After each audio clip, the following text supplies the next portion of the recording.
everyone around me. No one seems to care. I'm just so far gone and nothing's gonna change. I'll never be the same. It's always do this, do that, everything they want to. I don't wanna live that way. Well, hello and welcome to another edition of the Stogie Review Video Review. I am Walt White, and we're back once again for another weekly cigar review, or video cigar review. Obviously it's video, you're watching me. But in any case, I'm back once again. It's, I guess it's about the second week after IPCPR, or the second week I've done a review after IPCPR in New Orleans. And I've got another cigar that I've brought back with me from New Orleans. Now, this wasn't a cigar that was debuted at the show, but it was one that was given to me at the show. It was actually given to me on camera during the Davidoff tour that Jerry and I went on, and that is the Davidoff Seleccion 702, and it is the limited edition 09. And actually, Danielle from Davidoff gave these to us, and when she first said Davidoff limited edition, the first thing I thought, for whatever reason, was the Avo line. Here I am thinking, no, I guess it's about time for a new Avo LE to come out, and it never really clicked that she actually meant Davidoff, because I had never smoked a limited edition Davidoff before.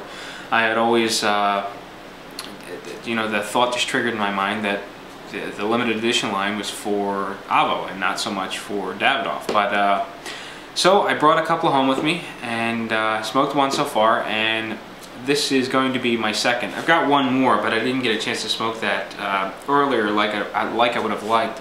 I got a little sidetracked, so I'm going to smoke one on camera, and we'll smoke that third one at some point, and I'll drop a comment on the video to see, or to just to let you know whether or not it was up to par with the other two, or how that went. Now, before I fired up the video camera, I was actually trying to do a little bit of research on the 702 wrapper that's on the cigar, and I didn't find a whole lot of information on it. So I'm kind of defaulting back to the sales information that Davidoff provided me with. Now, just some generic information is that this has a 702 wrapper on it from the Dominican Republic. And the blend of tobacco is Piloto, Olor, and San Vincent tobaccos. Choice growing areas, intense flavor, powerful yet smooth, refined. The wrapper is sun-grown Ecuadorian Seleccion 702 wrapper. Offers an elegant spice and preferred in the larger format cigar. This only comes in one size. It comes in boxes of 10. It's rather pricey. A single stick is 26 bucks, and a box of 10 is $260. There is no price break for bulk purchases, or box purchases, if you will. Both of those are suggested retail prices. It comes in one size. It's a Toro Especial, and ring is a 48, and the length is 6 5/8. And like I said, this is my first limited edition, so I really don't know anything about the years before this. So we'll just dive right into the cigar and get things underway. Now, I actually got started doing this review a little bit later than anticipated, because something caught my eye and I just had to get a couple of pictures of it, because it was kind of an annoyance. It's something that I mention every now and again that I don't like, and here we are seeing it twice on a $26 cigar. So I made a point to take a couple of photos of it. Whether or not it's something you would consider is an issue with a cigar like this, well, that's completely up to you. But for me, it is an issue even with a $4 cigar. But for a $26 cigar, personally, I think it's unacceptable. And so let's see if I can try to get it in the camera for you. Now, I mentioned on some of these other reviews this issue, and I call them stutter marks. There's a seam that spirals up the cigar. It's where the leaf is applied and rolled. Typically, that spiral is pretty easy to see. If you just turn the cigar and watch the seam spiral up, it should be nice and smooth. There shouldn't be any jagged marks or variations in it. It shouldn't look like it was torn away or anything like that. It should be a nice, smooth, clean cut. It's when you watch cigars being rolled, it is the top cut of the leaf. It's supposed to be nice and straight and no variation, because that's the one you see. The bottom one, from what I understand, it can be a little ragged. It can have those stop and start marks in it. It'll be covered up by the wrap, so you'll never see it. It's the top one that matters. And when I see stuff like this, it kind of bothers me a bit. If you can eye in on that seam, you can see that it looks like it was torn away. It's not straight, and if we look further down, you can see it's a little ragged down there. So those are the types of things that kind of bother me, and it's something that I deem as unacceptable on a cigar that is this expensive. Aside from that, the wrapper looks great. It's nice and uniformly, the color is nice and uniform from head to foot. It's got a nice oily sheen to it. It's got it's almost got a reddish hue to it. It's a nice dark brown, deep brown. Just all in all, a very attractive looking wrapper leaf. It's just those two blemishes that I showed you that really take away from the wrapper, or take away from the presentation of the cigar, if you will. So far, it's just those two things that are bothering me so far. So I'm gonna go ahead and move right along. Cigar feels pretty firm, nice and uniformly packed with tobacco. I'm not feeling any soft spots, anything that feels underfilled or that would cause any potential problems. And looking at the foot, everything looks pretty good. It's not overly tight where I would think I'm going to have a stiff draw. It looks to be aired out or spread out just enough that I should have an excellent draw. So I'm going to go ahead, get everything opened up, get the cigar lit, and get this first part of the video stopped, because we're almost at 7 minutes and I never intended to go that long. So pre-light draw is nice and free.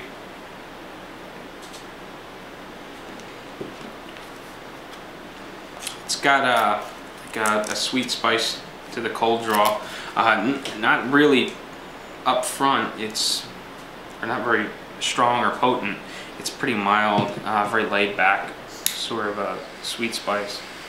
So let's go ahead, get this thing lit, and get this cigar rolling. So I don't want it to last entirely too long. As I mentioned, I got a late start, and I go to bed early. I get up at 4:30 a.m. So I don't want to be smoking a cigar all night. I'm dead tired in the morning.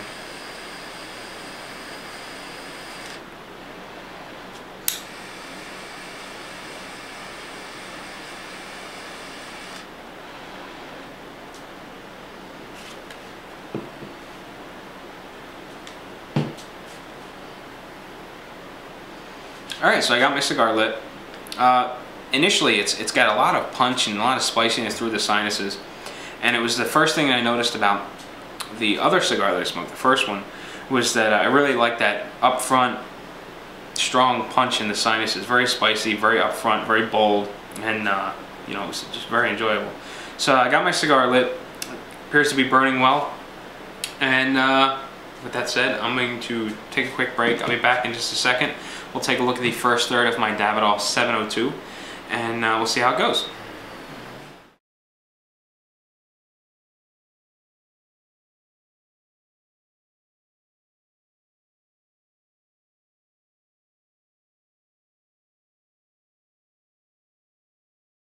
Alright, well, welcome back. It's been about a half an hour now, and I'm plugging right along on my Davidoff Seleccion 702.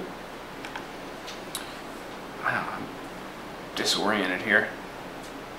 And as you can see, I've got a nice, tightly compacted, conformed ash.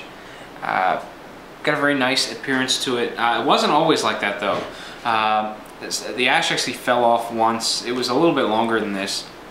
And I had a burn line that was kind of goofy. It started off fine, but as I started smoking, it just kind of got a little off kilter on me. Did a little touch up, and it's been good ever since. Burn line is fairly thin. It's a little wavy, but it's not too bad in all. The ash, even though it did fall off earlier, seems to be pretty tightly compacted. Seems pretty strong. No real issues there.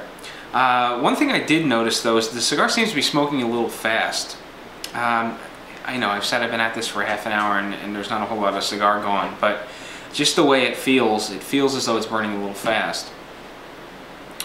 The draw it's a little loose, but like I've said time and time again, I'd rather have a cigar that was a little on the loose side than a little too tight. I can't stand a cigar that's got a draw that's a little firm for my liking, and in this case I don't mind it being a little loose. I think that may be why I feel as though I'm smoking it a little fast, but all in all it's not bad. In the body department, the cigar starts off very bold, very spicy, just very upfront, and really grabs your attention. The body comes off as being full. You get the impression it's going to be a very full-bodied cigar with lots of spiciness, and you're only at the tip of the iceberg. It's just going to get stronger, more powerful, more flavorful as you go. But really, as you get into that first inch of the cigar, it settles down quite a bit, and the body ends up just settling down into what I would consider medium.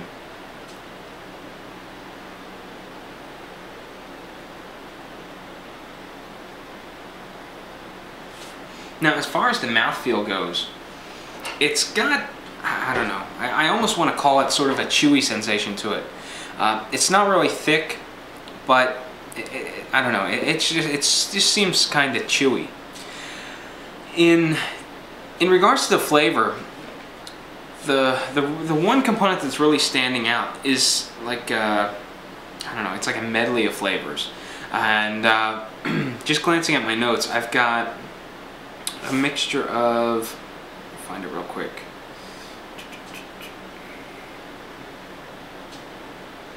I got 3 paragraphs on the page. I can't find the note that says what the flavors are. Alright, so I've got sweet, woody, a little bit of a black pepper flavor, and after I made the note, I also started tasting sort of like a citrus flavor, and not any one is dominant over the other. They all just sort of bounce back and forth, and it makes for a very interesting, very rich flavor up front, and I like it a lot, and it makes me wonder, you know, if I'm getting this much complexity and this much richness out of the cigar this early on, can this cigar sustain that level of intensity or richness, or will it just sort of crumble on itself and, you know, not be able to top what I'm getting now and just eventually just start breaking down, leaving, I don't know, something that I would consider average as far as complexity goes later on. You know, they don't always maintain that level of complexity, which is why I'm not thinking it's going to. They either get more complex or they start, I don't know, crumbling in on themselves or collapsing in on themselves. So I'm really interested to see where this cigar is going to go in that regard. And I already mentioned the burning characteristics and whatnot, and this video is going to be really long anyway, so I might as well just dive right into what you probably want, you know, what's probably going through your mind at this point. Price point, $26 cigar. Why am I smoking a $26 cigar? Well, because I am. I mean, I did a series of Davidoff reviews on my personal blog a couple months back, and you know, a couple of the questions that came in were all more or less the same. And that was, well, why are you smoking these really expensive cigars for these first impressions reviews? This is really out of character for you. Anytime I see you on Twitter or you know, I meet you or whatever, you're always smoking a $4, $5, $6, $7 cigar. What's the deal? Well, certainly not going to look a gift horse in the mouth. I've got I was fortunate enough to get this cigar as a gift from Davidoff, from Danielle from Davidoff, at the IPCPR convention in New Orleans. And the other cigars I actually got from Danielle as well. She had sent them to me just because, and I appreciated that, and I did the first impressions reviews on them. And over the course of all those reviews, I went into why I felt that Davidoff was justifiably as expensive as they were. I know a lot of people look at them and say, that's crazy, I'd never spend that kind of money on the cigar. It's just, I don't know, if you can afford Davidoff, you can afford to throw your money away, that kind of thing. I also hear a lot of, you know, I've got better things to do than waste my money smoking air and things like that. You know, not all Davidoff cigars are very mild, and this is one example of that. While it's not mild and it's not full-bodied, it is medium and it's very bold to start. It's very interesting, and you know, I really like it. It's not what, I don't know, what you would think of Davidoff for whatever reason. Now, a lot of people associate Davidoff with mild cigars. Now, I don't have vast experience with Davidoff. I don't care for the Honduran Zino Classic line. And I don't remember which one it is, but I don't know whether it's the Anniversary or the Classic. But one of them really blew me away. I loved it. I loved it. Thought it was fantastic, and would definitely pay the $16 or whatever it was to smoke it again. But throughout those videos, I mentioned why I felt that Davidoff was as expensive as it was, and that was consistency and quality control. Now, I made a point earlier as to show you the two blemishes that are on the cigar. Personally, I think they're subpar for Davidoff standards. I'm not quite sure why they are on a cigar this expensive. The presentation of the other cigars that were probably $10 less a stick were better than this one. So, and actually the first one I smoked looked far better than this one. I guess I picked the bad one to do the review on, but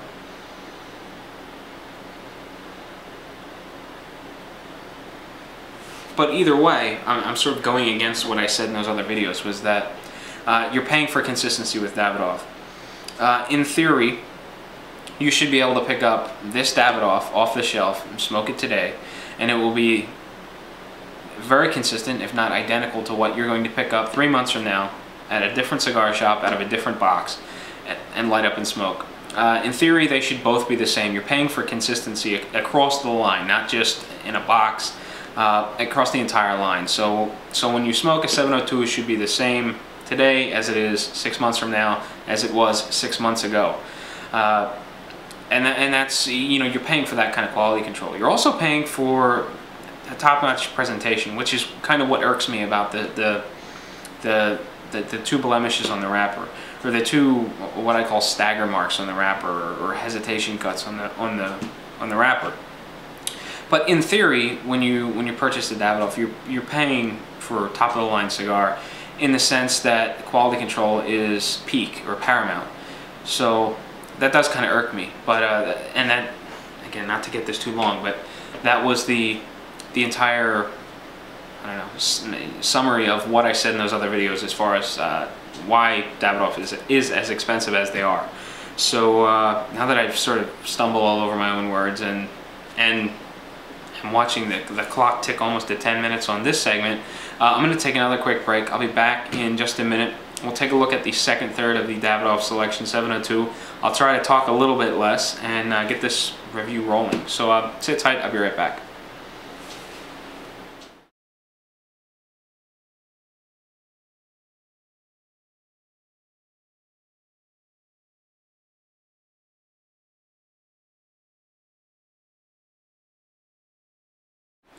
Alright, well, I'm back, and it is the second third of my Davidoff Selection 702. And it's been about an hour and 10 minutes now. And we're doing pretty good so far. Haven't had to touch up the ash, or haven't had to touch up the burn line again. It's a little wavy in spots. Still, it's fairly thin. The ash color is fairly light. It's nice, tightly compacted, relatively strong. Holds on for about an inch before a gentle tap knocks it off the end of the cigar. The draw is about the same. Still a little loose for my taste, but again, not too bad. And just as before, smoke rate, or the burn rate, seems to be a little elevated. Again, probably due to the looseness of the draw, which again isn't all that bad, but it still got me, I don't know, in sort of in a fast-paced sort of mood, I guess. In the flavor department, there isn't a whole lot of change. I'm still getting a sweetness, cedar flavor, and a black pepper flavor that make sort of a medley of a primary focus, or a primary flavor. And it's very interesting. It's dynamic. It's complex. It's become a little more rich as I've smoked along, but it is still the main focus. Now, as that flavor medley fades, as I expel the smoke out of my mouth, there's a secondary flavor that comes in, and it's a little bit more of that citrus flavor that I mentioned before. Now there's also a very strange flavor in there, which I'm not really sure how to explain. It's sort of a heat, but not really. And what I mean by that is a reference that I've done before in these reviews, where I talk about like Louisiana hot sauce and that cayenne pepper sauce. I can't think of the name of it. But at any rate, it's more along the lines of like that Louisiana hot sauce, where it's less heat, more of a flavorful kind of a thing. I'm getting like this really light tinge of like a spicy, almost like a pepper heat, but it's more flavorful than it is hot, and I'm really struggling to explain what I mean by that. But if you smoke the cigar, it may be very apparent to you, but it does seem very apparent to me. And I don't know, it sounds crazy, but I'm definitely getting this sort of almost like a hot, flavorful pepper kind of thing going on as a secondary flavor. The citrus it comes and it goes, and this flavorful heat kind of a thing is in the odd position. If I'm getting sort of a citrus flavor this puff, next puff I may get this flavorful heat kind of a thing, and then back to citrus or not. You know, it's kind of random, and being random, I'm finding it really enjoyable. It's about time to take the bands off, and I'm generally not critical about the bands. Being white bands, it's kind of easy to see fingerprints on the back side, but again, this is something that maybe I'm nitpicking because of the price of the cigar and because it's a Davidoff, but this is seeing a little bit of a fingerprint with pectin and seeing the bands kind of skewed being placed on the cigar. It's a little bothersome. It doesn't really bother me too much, but enough that I'm going to bring it up, and probably not going to be able to see them, but there you go. May mean nothing to you, but again, you know, we're looking at a $high cigar. I do tend to nitpick these a little bit, and rightfully so, because they're a luxury cigar, and they come with you know, the sort of the ultimate, I don't know, lifestyle surrounding the brand.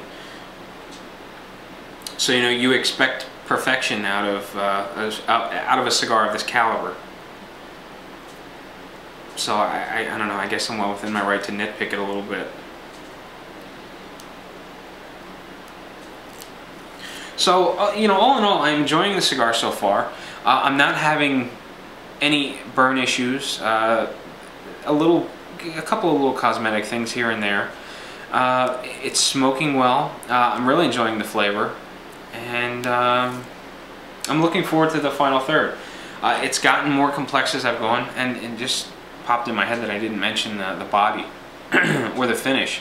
The body has picked up ever so slightly. It's still well within what I would consider medium bodied.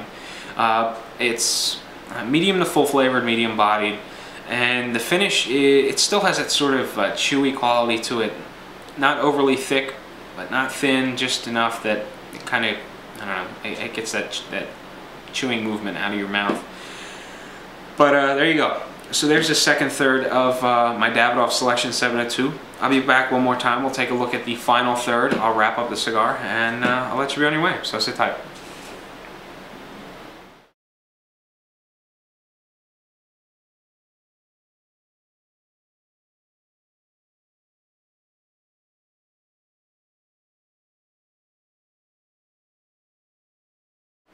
Alright, well, I am back, and it's about time to wrap up my Davidoff Selection 702, limited edition 2009. And as you can see, the ash is nice and tightly compacted, holds on pretty well, lasts about an inch before falling. Burn line is fairly thin. It's a little more wavy now than it was in the previous third, but it hasn't really become a problem as of yet.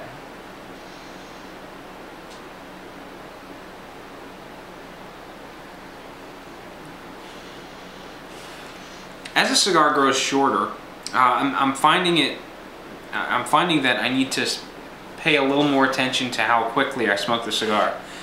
And the reason being is that the draw has loosened up a little bit, along with the rate in which I'm smoking. The cigar is getting a little warm on the fingers, across the palate, and the cigar is actually getting a little soft and mushy. And that's ultimately due to the heat. Now, as the cigar gets a little soft like this, it becomes a little tougher to keep lit. So it's a fine balancing act to keep it both cool and lit at the same time. So as a result, I need to touch it up every now and again, like right now, so that I can continue smoking it. The flavor profile has changed up considerably.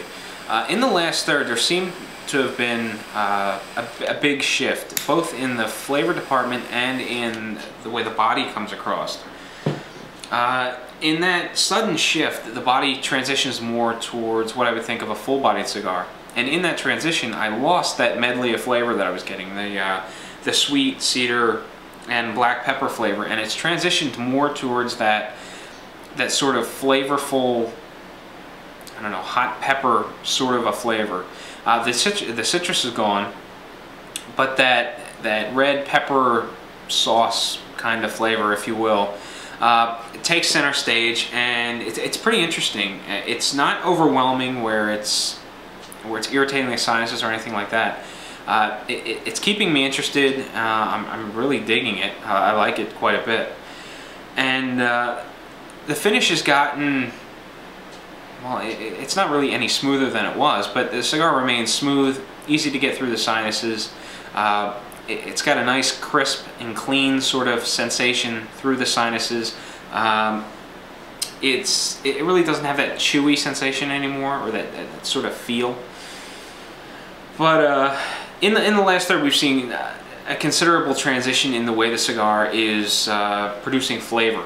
And while it's kind of unexpected, I'm liking it. You know, I like the transition, and I like where it transitioned to. I really like that medley of flavors and what I was getting earlier on. Just before I would start to get bored with the cigar, it suddenly shifted into something totally different, and it really is keeping me interested, so I like it.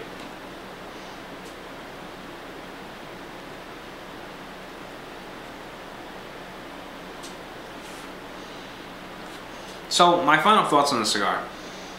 You know, what's probably pecking away at your mind is, do I think it's worth $26? And I'm not sure. The first one I smoked, I would have definitely said, yes, it's worth the $26. It was beautiful. It smoked just like this one. It was very interesting, very rich, flavorful, dynamic. But this one, I didn't get the other one had a draw that was a little stiffer. As a result, it didn't get warm, even down this far. I was getting a little bit of harshness from the warmth of the cigar. Obviously, slowing down solved that problem, but I didn't have that issue with the first one. I did have a couple of cosmetic issues with this one. So, I don't know. I'm in limbo. I don't know whether I could justify the price. I mean, realistically, I don't see myself going out and spending $26 on this cigar, unless it was for a special occasion cigar. I definitely could see myself buying one of these around Christmas time, around New Year's. Maybe 1, 2, possibly three a year. This isn't something I would smoke regularly. It's not a cigar that's meant to be smoked regularly, unless you've got the money to buy limited edition cigars all the time. But for me, I can definitely see myself picking up at least one for around Christmas or my birthday or something like that, my anniversary. You know, something you know, a celebratory kind of a cigar. You know, I could definitely see this fitting into that category. I wouldn't be buying this on a regular basis. I was disappointed to see those issues with like the stagger marks, as I called it, on the wrapper. All of the other examples of Davidoff that I've smoked have been pristine, and this one, I don't know. I guess the best way to put it is, I think it's the way this was presented was subpar for what I think of Davidoff, and for that reason, I think it kind of got docked as far as, you know, value or what I thought it was worth. But all in all, I enjoyed it quite a bit. I am looking forward to smoking the other one that I have, And I'll be interested to see how that one performs. Is it going to be consistent with this one? Is it going to be consistent with the first one that I smoked that I thought was exceptional? And I don't know, we'll just have to go from there. That about wraps up the Davidoff limited edition 2009 Seleccion 702 Toro Especial. And as far as what I'm smoking next week, I really have no idea. I need to get through a couple of things that I have set aside from before IPCPR. I've got some things from IPCPR I need to smoke. Most notably, before IPCPR, I have some Dutch cigars that I should have gotten to a long time ago, but I kept putting it off and putting it off, and I really need to get to it. I also have another Pinar del Rio cigar I want to smoke. One from the show, one from before the show. The one before the show was the Habano Sungrown. The one from the show is the VLR, Value Line Reserve, which Abe gave to me new from the show, which I think is like a $3 cigar, which was, well, I'll leave that for the review. But, you know, there's a lot of things in the works that I need to get through, and I'm not quite sure which cigar is going to be next. So keep an eye out on Twitter. I'm also on Facebook now for the first time ever. And I've been just dropping notes in there as well as on Twitter as far as what I'm smoking, what I'm planning on reviewing. So if you're on Facebook, look me up. It's Walt White, and you'll be able to see what I'm smoking, what I'm looking to do for the reviews. I'm also doing the same thing on Twitter, although I like having a little bit more room to write things in Facebook, so I'm giving a little more detail there. So there you have it. That's what's going on. That's what I thought of the Davidoff. And until next week, happy smoking.